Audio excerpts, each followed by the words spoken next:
Boa noite, seja bem-vindo. Começamos hoje uma série de debates sobre as 5 décadas de democracia. A SIC Notícias, o Expresso e a Fundação Francisco Manuel dos Santos vão refletir sobre o que mudou nos últimos 50 anos e que lições devemos retirar para melhorar o futuro. Esta noite analisamos um dos problemas mais críticos em Portugal, a habitação. Um direito consagrado na Constituição, mas que cada vez mais é um luxo ao alcance de cada vez menos portugueses. São nossos convidados a socióloga e investigadora do ISCTE Sandra Marques Pereira, o diretor da Confidencial Imobiliário Ricardo Guimarães, o arquiteto e ex-presidente do Instituto da Habitação e Reabilitação Urbana Vítor Reis, e juntar-se-á a nós mais tarde nesta emissão o economista e investigador da Nova, Pedro Brinca. Para já, importa lembrar que desde 2016 que os preços da habitação em Portugal continuam a subir e atingiram valores bastante superiores à média da União Europeia.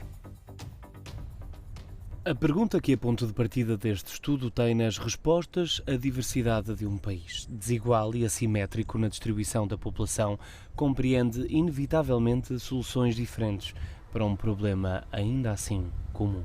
A primeira coisa que o Estado tem que fazer é muito simples, é pegar em todas as políticas que já implementou ao longo destes últimos, nem vou muito longe, 10 anos e avaliá-las e perceber o que é que correu mal. Isso é a primeira coisa. É muito difícil alguém ter sucesso escolar, ter uma boa qualidade de saúde, se não tiver também habitação que lhe dê conforto, dignidade. O papel fundamental que o Estado tem também é promover o ordenamento do território e a qualificação do mesmo.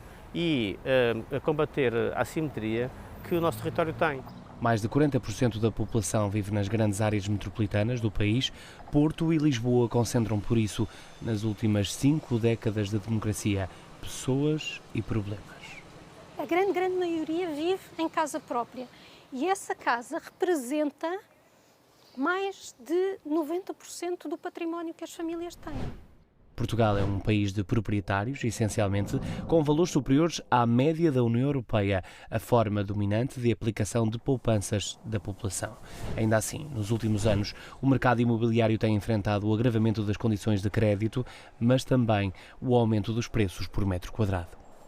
Nós convergimos muito rapidamente para um preço por metro quadrado que neste momento está ao nível das outras capitais europeias, no momento em que a economia está muito globalizada, no momento em que temos a questão das pessoas poderem trabalhar à distância, etc. E, portanto, permite também que haja pessoas que estão a comprar, a ter acesso ao mercado imobiliário de Lisboa com disponibilidades para pagar, com rendimentos que não são compatíveis com os rendimentos ganhos pela generalidade das pessoas em Portugal. Prova disso está no facto de sairmos cada vez mais tarde de casa dos pais. Só na Croácia o cenário é ainda pior. Na ponta oposta estão os suecos, que saem de casa 14 anos antes dos portugueses. O problema pode estar no preço das casas nos grandes centros urbanos, agravado pela pressão turística. Desde 2016 que o valor da habitação não para de aumentar, bastante acima da média da União Europeia, e mesmo com a pandemia a travar o aumento das licenças de alojamento local, o valor médio das rendas continuou a subir.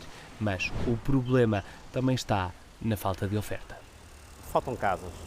Mas também é verdade que há casas que, apesar de tudo, estão vagas e estão disponíveis e que é preciso conseguir atraí-las para o mercado. Nós não temos um modelo que existe noutros países, que é o do promotor imobiliário que constrói especificamente para o caso do arrendamento. Isso é algo que se tem tentado promover, mas depois temos de ter em atenção a parte legislativa. Não é tanto se nós temos um regime mais favorável ou menos favorável, pode ser, enfim, aquilo que for, mas ser pelo menos estável, que permita que não haja incerteza quanto às condições que no futuro vão vigorar.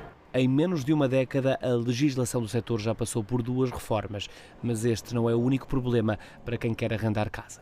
Uma das formas de diminuir a pressão nos centros urbanos é melhorar a qualidade de vida das pessoas que vivem mais fora do centro e melhorar as acessibilidades e a interconectividade, e isso está tudo por fazer. A menos de 1 hora dos grandes centros urbanos faltam acessos, transportes, equipamentos, serviços e até emprego. Um trabalho de fundo e de longo prazo num setor onde os portugueses reconhecem que há uma crise. É o que dizem 90% dos inquiridos nesta sondagem, que sugerem várias medidas para lidar com o problema. Entre as que reúnem maior consenso estão limitar os valores das rendas e reduzir os impostos no mercado. Eu acho que faz sentido falar de habitação pública e, atenção, podemos pensar nesta oferta pública de diferentes formas. Podemos falar da oferta pública enquanto construção pública de habitação propriamente dita, mas também podemos falar aqui de habitação pública num sentido mais lato, de parcerias público-privadas. É o que tem feito Espanha, aqui ao lado, por exemplo, um país que teve de aprender a lidar com a pressão turística e os efeitos da atração do investimento estrangeiro bastante antes de Portugal. Partimos agora para a análise com os nossos convidados. Ricardo, vou começar por si. Isto é uma pergunta para muitos milhões, mas é o nosso ponto de partida para esta conversa. Como é que, no fundo, resolvemos a crise da habitação? Através da liberalização do mercado ou através de uma maior regulação e intervenção do Estado? Antes de mais, muito boa noite. Obrigado pelo convite. Assim aqui à Fundação Manuel dos Santos. Se calhar as coisas não são incompatíveis, não é? Fazer uma escolha entre uma coisa e a outra. Se calhar tem sido um bocadinho um dos equívocos, um dos ruídos nesta discussão que tem havido, um bocadinho de criar essa tensão entre mais Estado ou menos Estado, mais regulação ou mais liberal. Porque, de facto, é preciso encontrar, do lado da política pública, regras e é evidente que é preciso encontrar equilíbrios, desenvolver políticas que, ao fim e ao cabo, ajudem a regular o mercado e que, em simultâneo, o mercado possa atuar através da iniciativa privada para fazer face às carências de habitação. Eu acho que é impensável, por muito que seja importante haver parque público, por exemplo, é impensável pensar que será o parque público que vai resolver as carências de habitação. Portanto, na prática, nós temos de... Os números hoje em dia são reduzidíssimos, a 2% claro, de habitação a base de partida pública é muito baixa e as carências são elevadas e, portanto, aquilo que vai ser importante é juntar a regulação com o mercado como duas faces da mesma moeda e conseguir mobilizar, até acima de tudo, os operadores privados para ir de encontro às necessidades que existem. O pacote que está a ser desenhado, até porque ainda não foi aprovado pelo Governo, consegue esse equilíbrio ou não? Bem, eu confesso que considero que não. Portanto, acho que tem um conjunto de medidas que se podem entender como positivas e no bom sentido, mas em simultâneo cria um clima de desconfiança e de instabilidade que precisamente afasta os operadores privados. Portanto, eu acho que a grande questão que aqui é preciso tentar encontrar é como é que vai ser possível mobilizar os privados para eles irem de encontro a essas necessidades. Dizer que em Portugal há alguns operadores de raiz internacional que nos seus países de origem precisamente desenvolvem, por exemplo, o arrendamento e que gerem carteiras de arrendamento com dezenas de milhares de fogos e que em Portugal não conseguem fazer essa atividade. Portanto, e são vários, e portanto, se há operadores que no seu mercado de origem têm uma política de produção de habitação que vai de encontro à necessidade social e vêm para Portugal e não conseguem fazer. E não conseguem fazer porquê, Ricardo? Bem, precisamente essa é uma questão muito importante de ser avaliada.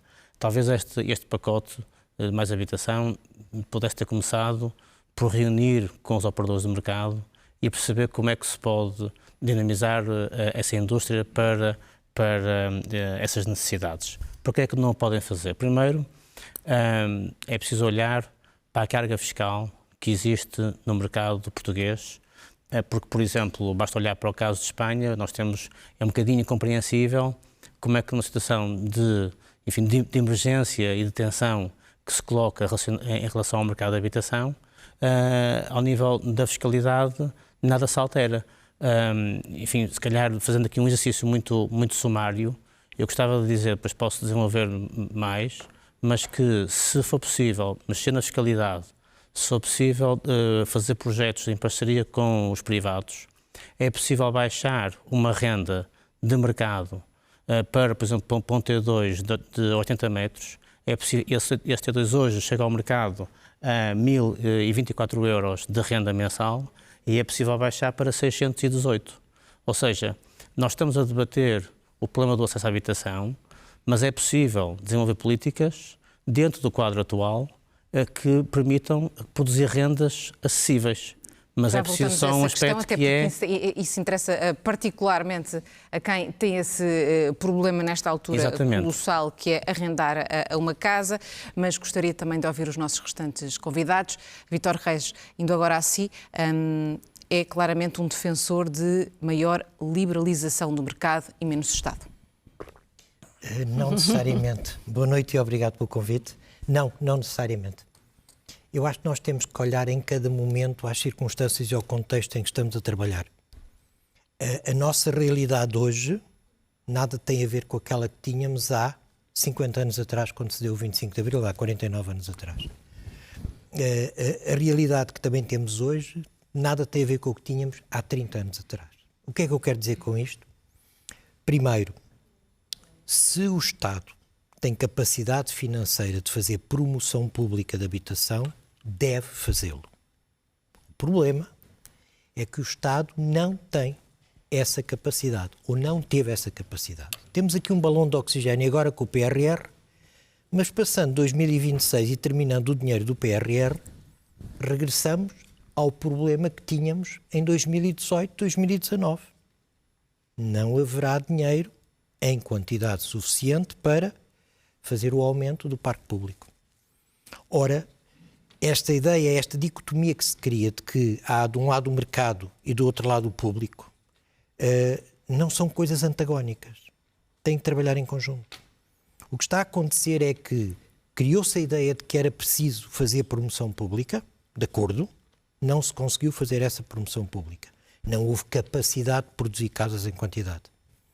Mas, ao mesmo tempo, quando se devia ter o cuidado de lidar com o mercado e com a oferta privada de habitação, num país que eu chamo a atenção, 98% do parque habitacional é privado, cometeu-se o erro colossal de hostilizar essa oferta. Portanto, qual é o resultado que temos? É que, perante aquilo que o Ricardo já aqui referiu, falta de confiança, instabilidade fiscal, instabilidade legal, instabilidade até nas políticas, ações que são manifestamente hostis para com os promotores e para com aqueles que hoje, na prática, são quem mais casas coloca à disposição das pessoas, leva a esta situação que se está a agravar desde 2016 e, com toda a franqueza, não parece que vá parar.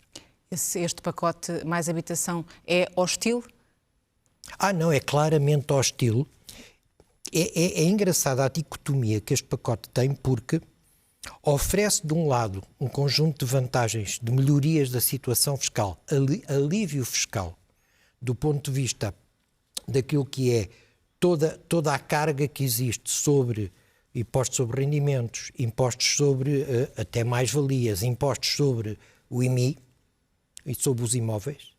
Mas, por outro lado, cria uma situação onde aqueles que deviam ser estimulados a investir, aquilo que já aqui foi dito, nós somos o único país da Europa onde o chamado Build to Rent, construir para arrendar, não funciona. As pessoas não querem arriscar. E esta questão da confiança é muito simples. Qualquer pessoa tem a clara percepção de que não entra num avião de uma companhia aérea que sistematicamente tem acidentes. Como não vamos colocar o dinheiro num banco que sabemos que não é confiável porque o banco pode estar à beira de uma falência. O que acontece em Portugal é que aquela que era a grande oportunidade de estimular o arrendamento, porque nós temos um superávit habitacional que não tínhamos há 50 anos atrás. Nós, há 50 anos atrás, neste país faltavam casas.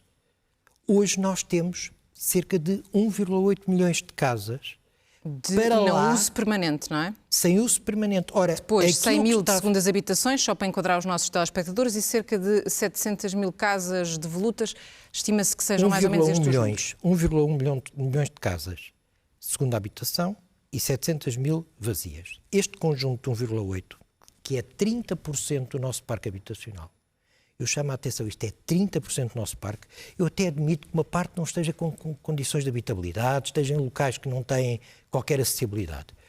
Mas bastaria imaginar que 20%, que 10% deste universo, e nós estávamos a falar de uma injeção de para cima de 100 mil casas, número que é hoje absolutamente impensável, à luz de todos os anúncios de investimentos que têm feito.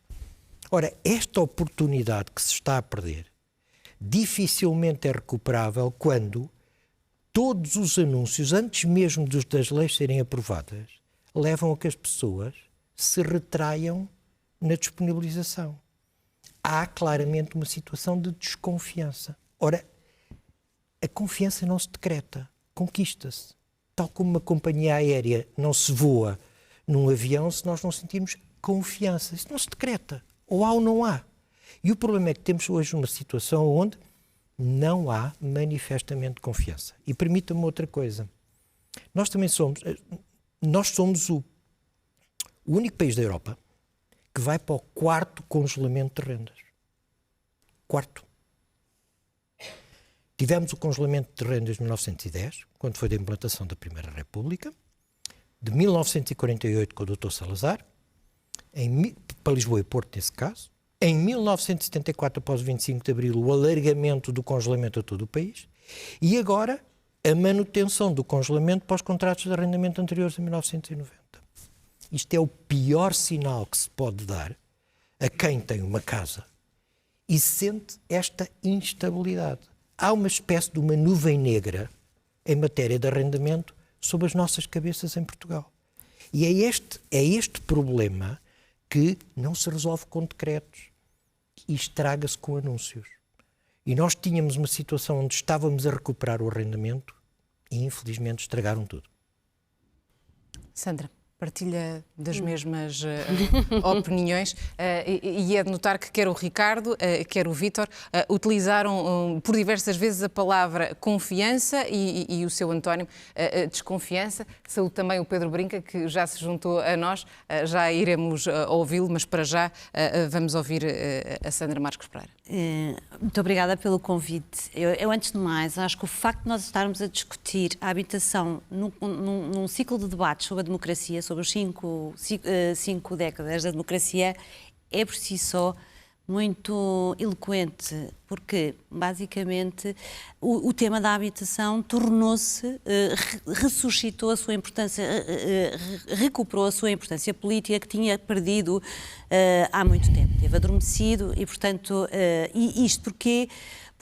E recuperou de uma forma gradual a partir de 2016, 2017, de forma muito evidente em 2017 com a criação da Secretaria de Estado da Habitação e agora de forma muito evidente com a criação do Ministério da Habitação e com este pacote. Agora,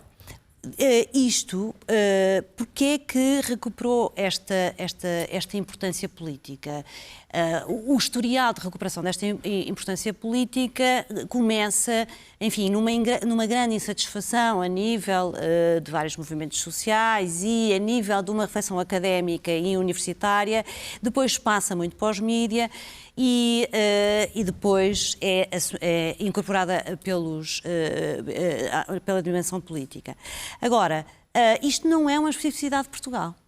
É que o que eu vejo muito nestas discussões, isto é uma recuperação e uma reemergência política deste tema, que é irreversível, porque nós estamos perante uma crise de habitação e uma alteração profunda da habitação que é generalizada essencialmente nos centros urbanos das grandes cidades e também, por exemplo, em Lisboa, em Portugal, no Algarve. E, portanto, este debate que estamos aqui a fazer não é tal e qual, porque as coisas têm várias especificidades, mas nós vemo-lo em Espanha, vemo-lo na Irlanda, vemo-lo numa série de outros países. E o que caracteriza esta alteração, que é uma alteração não só de reflexão, mas uma alteração de olhar para a habitação para as políticas de habitação a nível europeu, não é a nível europeu, mas nas várias cidades e nos vários países da Europa, é justamente uma, eu não digo uma recuperação, mas face às circunstâncias em que nós estamos,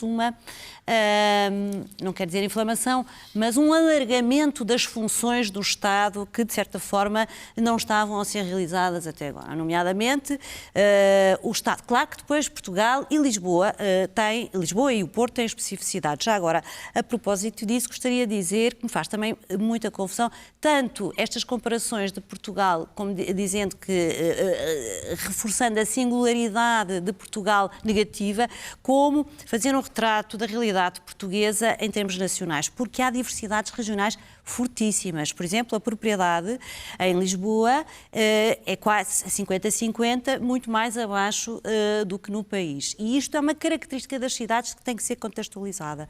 Mas relativamente ao Estado, e seja ou não conceptualizado desta forma, as discussões e os debates, os programas políticos que estão a ser implementados a nível europeu, no fundo, têm por base um reforço das várias funções do Estado, algumas delas que não estavam a ser desenvolvidas, nomeadamente, para além da função de facilitador da iniciativa privada, que é uma função muito importante, a função também de providenciador, de providência, de disponibilização da oferta pública, enfim, que estava bastante adormecida, mas também de regulação e fiscalização, que de facto, face à total desregulação do mercado imobiliário que se adensou, se tornou muito óbvia nos últimos 5 anos, por vários fatores que depois podemos ir lá, é efetivamente uma questão inevitável.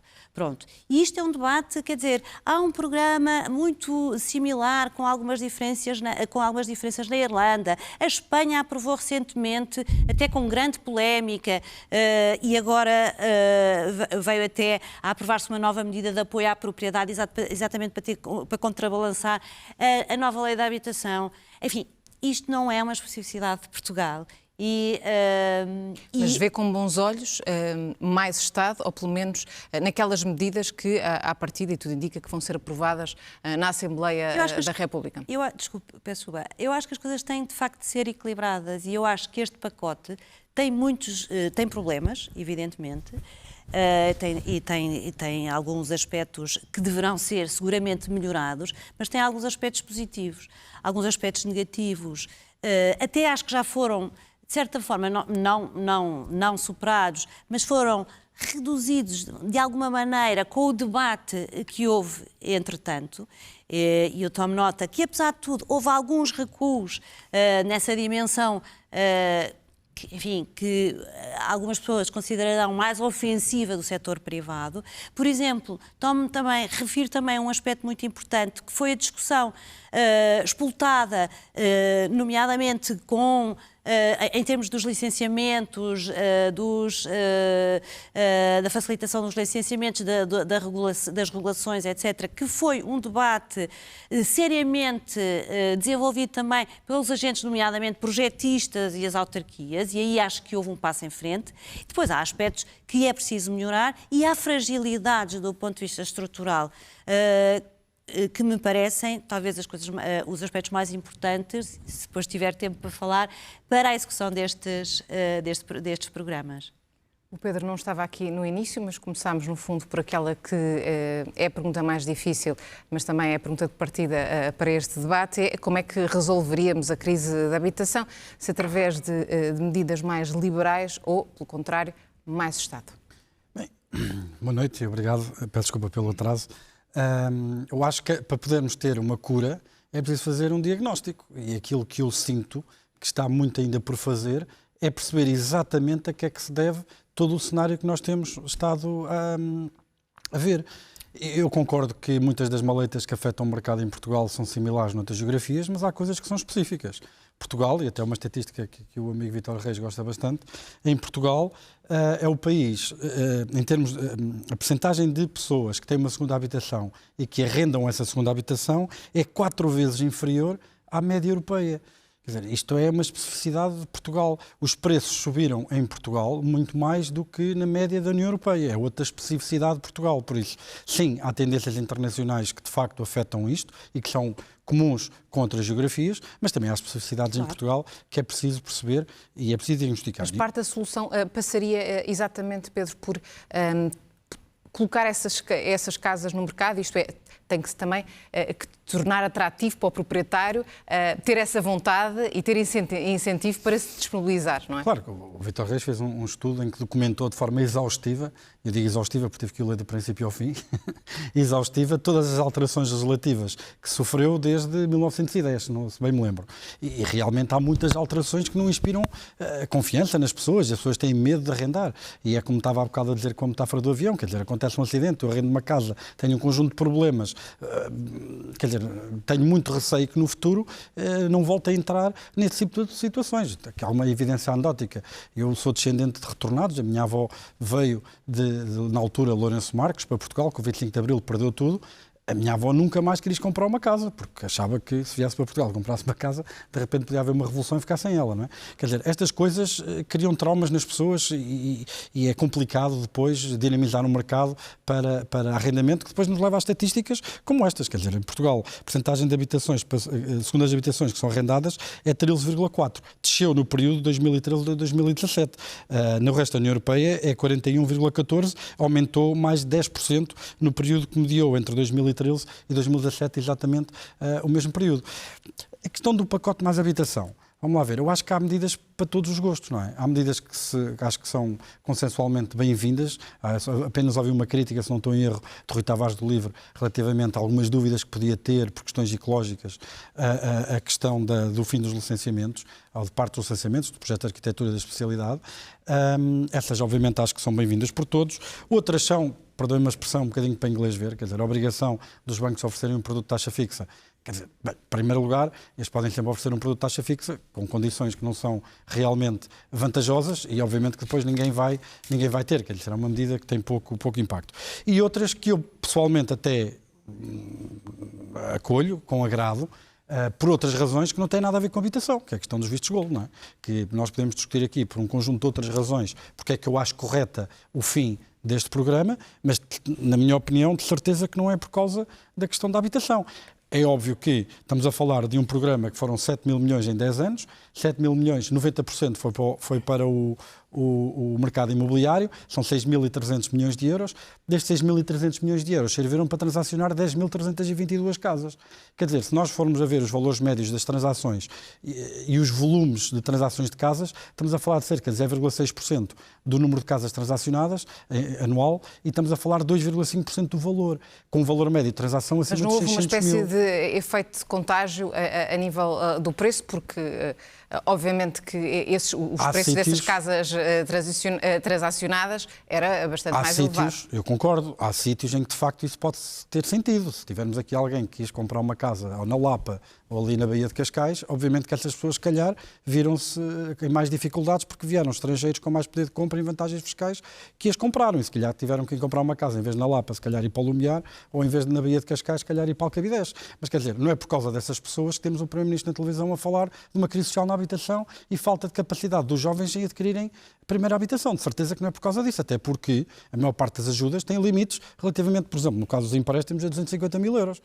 Nós estamos a falar de casas que estão compradas a 600. Quer dizer, e estamos a falar de 0,6% das transações, 2,5% do valor. Quer dizer, ou seja, estas são as medidas que eu acho que são um bocadinho para inglês ver. E depois, a questão das medidas que eu acho que podem ser contraproducentes. Acho que o Vítor aqui já falou da questão do uso da palavra congelamento, só isso. Acho que, pronto, do ponto de vista político é pouco inteligente. Acho que a questão do arrendamento coercivo foi um tiro que saiu um bocadinho, ou bastante, ao lado. Eu ainda me lembro das minhas aulas de Direito Económico, quando nós temos em causa dois direitos que são protegidos pela Constituição, direito à habitação e direito à propriedade. Aquilo que eu me lembro das minhas aulas é que tem que haver uma proporcionalidade entre a limitação de um direito em favor do outro. Nós estamos a falar de 750 mil casas devolutas. Nós, quando formos ver os critérios de elegibilidade, aquilo já vem para as 10 mil habitações. Dessas 10 mil habitações, quantas é que estão nos centros urbanos? Quer dizer, estamos aqui a entrar por uma via em que, se calhar, o benefício é completamente marginal. E quantas destas 10 mil casas que estamos a falar é que não são propriedade do próprio Estado, não é? Já nem vou por aí. Ou seja, há medidas que se aplaudem, há medidas que são completamente inócuas e serviram para encher algumas caixas de comentário, e há outras medidas que eu acho que não são vantajosas e de certeza que seria melhor pensar noutras. Para terminar, só 2 pontinhos muito rápidos. O primeiro, acho que, para responder finalmente à pergunta, um diagnóstico profundo é preciso fazer. Eu vi um conjunto de PowerPoints sem grande a motivação de nós estamos a fazer isto por causa disto, esperamos este impacto. Vejo linhas no PowerPoint e declarações de intenções. E eu acho que esse, para mim, é o maior problema. É um bocadinho de política à lá PowerPoint. Eu acho que isso não é bom para o país.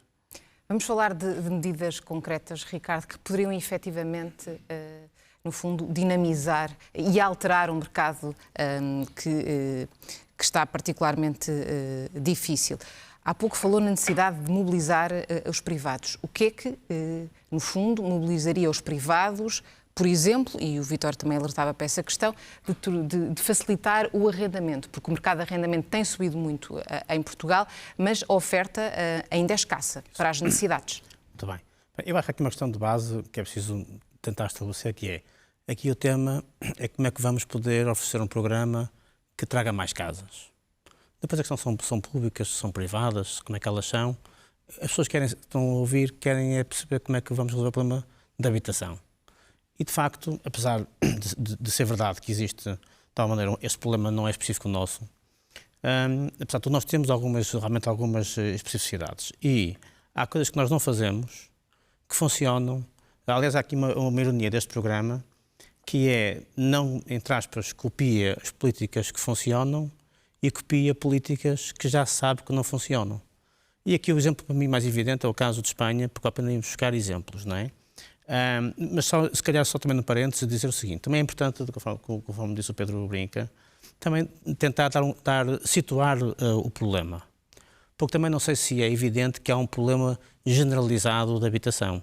E é mais fácil, se calhar, identificar onde é que o problema, se existe, é mais grave. Nos grandes centros urbanos, Lisboa e Porto, em termos de caso. camadas de população, não digo em geografia.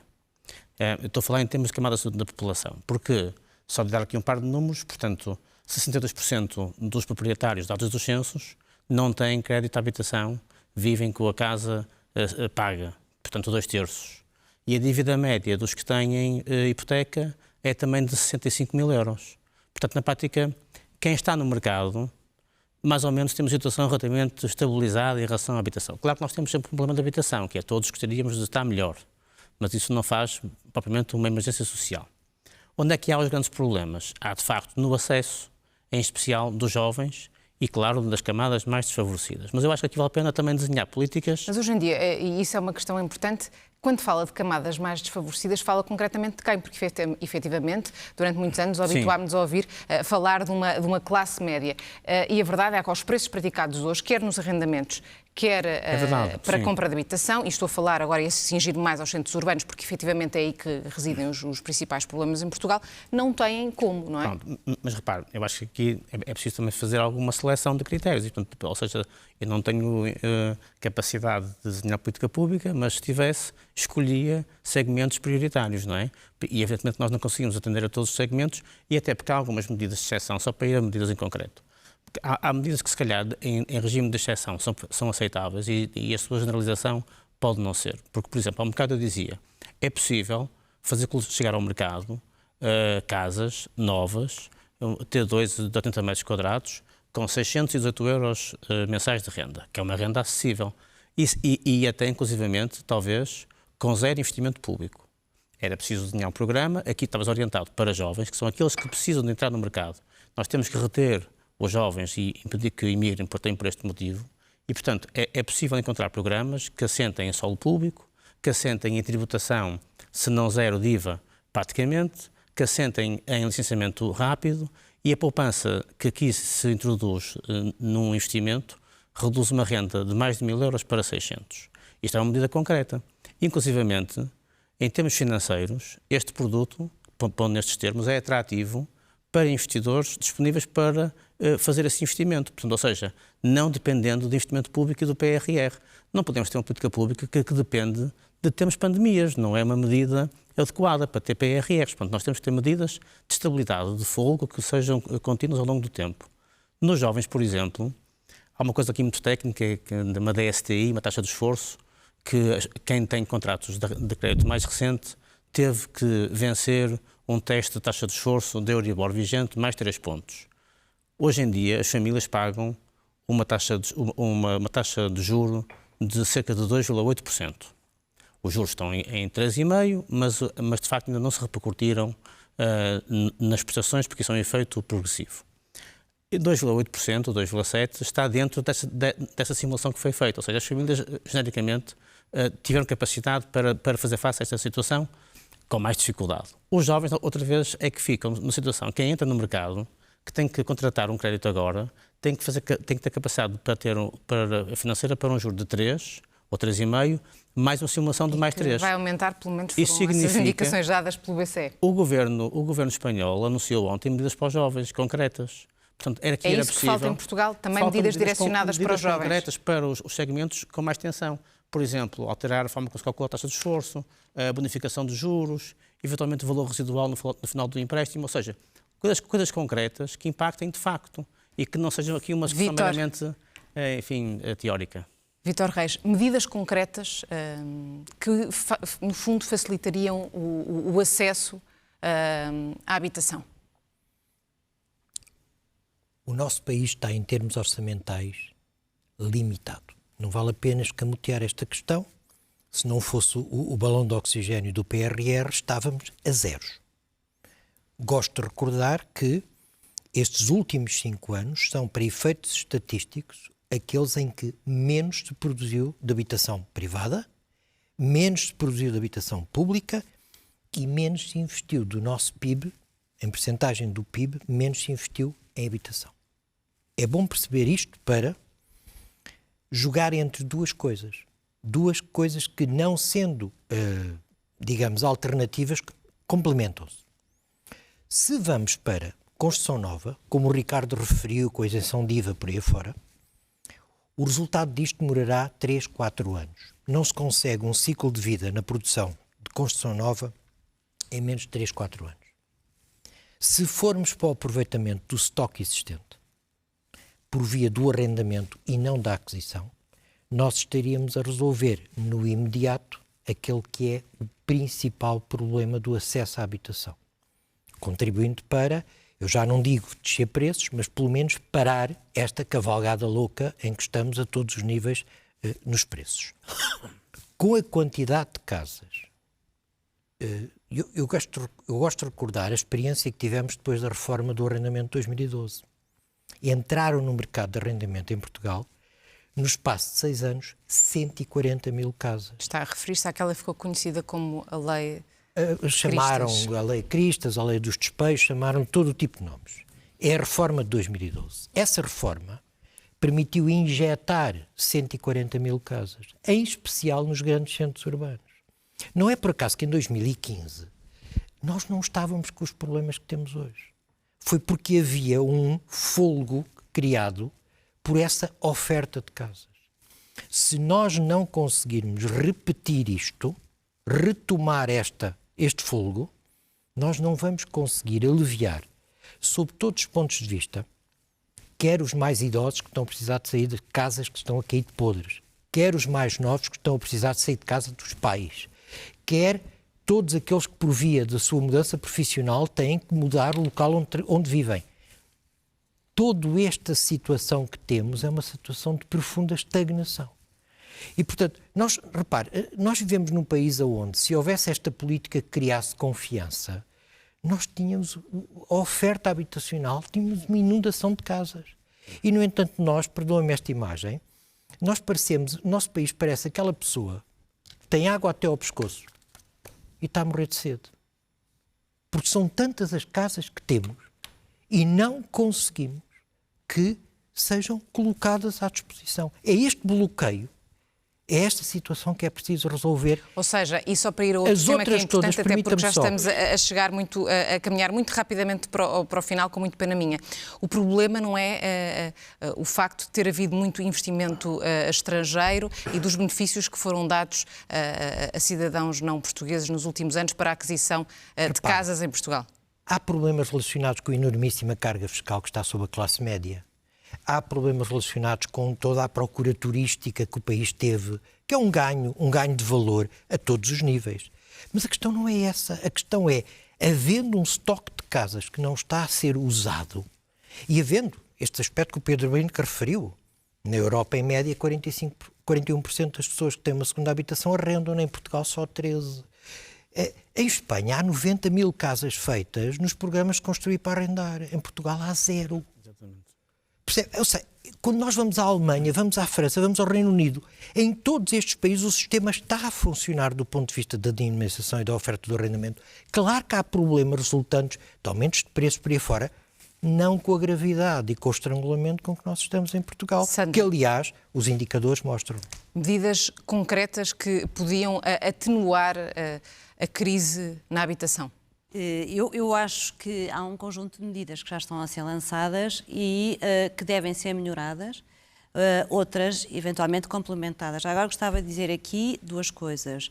É evidente que Portugal tem especificidades, e isso toda a gente reconhece, mas agora não temos tempo para estar aqui a explicar as especificidades, que aliás tem um fator de cumulatividade de efeitos, mas não há tempo. Agora, relativamente às... o que eu gostava de dizer...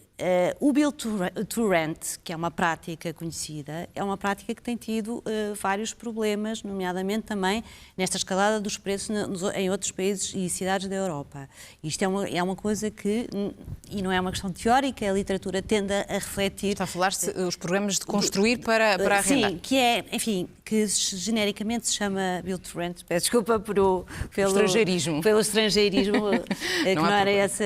Pronto, têm tido muitos problemas de capitalização desse aspecto.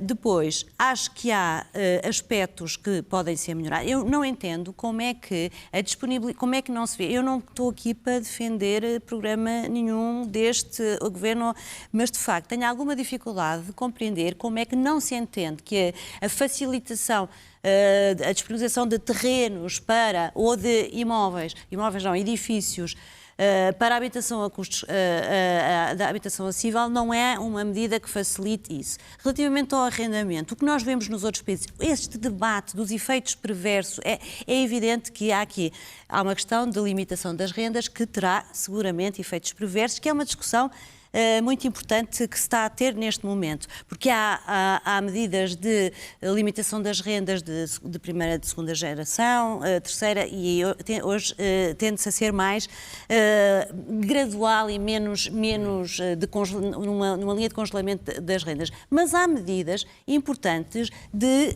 que vão... há uma hierarquia, pontos de hierarquização do nivelamento das rendas ou da possibilidade de subirem as rendas, que é muito importante. Por exemplo, os aspectos físicos do imóvel, se tem ou se não tem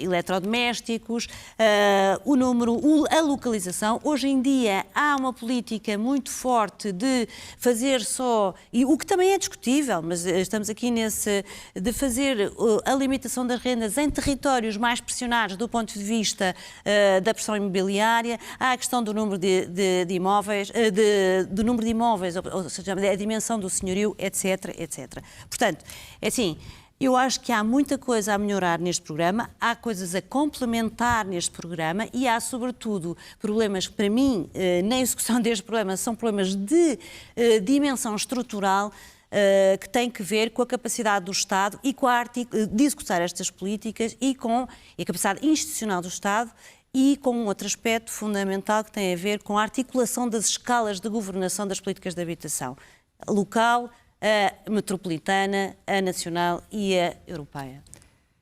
Pedro Brinca, já só temos Coisa perto de 4 minutos, portanto vou apelar ao seu extraordinário poder de síntese para nos falar, no fundo, daquilo que, na sua opinião, resolveria a curto prazo a parte do problema que enfrentamos. Não há uma bola mágica, mas, por exemplo, já que só temos pouco tempo, gostava de dizer uma coisa sobre isso, que é, se nós virmos o que está precisamente na Constituição, no direito à habitação, há lá uma coisa que não aparece uma única vez referenciada em todo o programa Mais Habitação, que é desenvolver uma política de transportes que promova o direito à habitação. Nós falamos das grandes urbes como onde estando centralizada a maior parte deste problema. Quer dizer, eu gostaria de perceber o que é que se pode fazer, qual é o papel do Estado, de que maneira é que ele pode incentivar.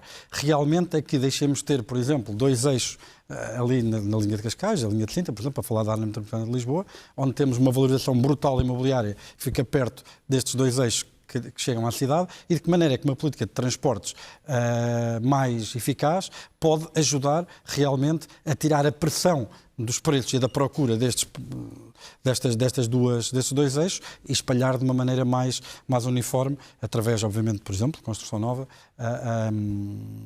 para construir mais parque e promover mais acesso.